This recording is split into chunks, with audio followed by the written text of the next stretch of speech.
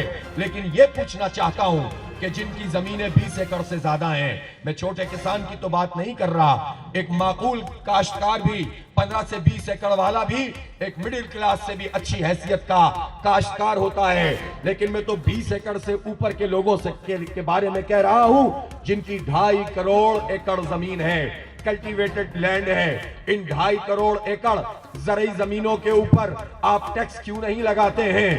جاگیرداروں سے income tax کیوں نہیں وصول کرتے ہیں؟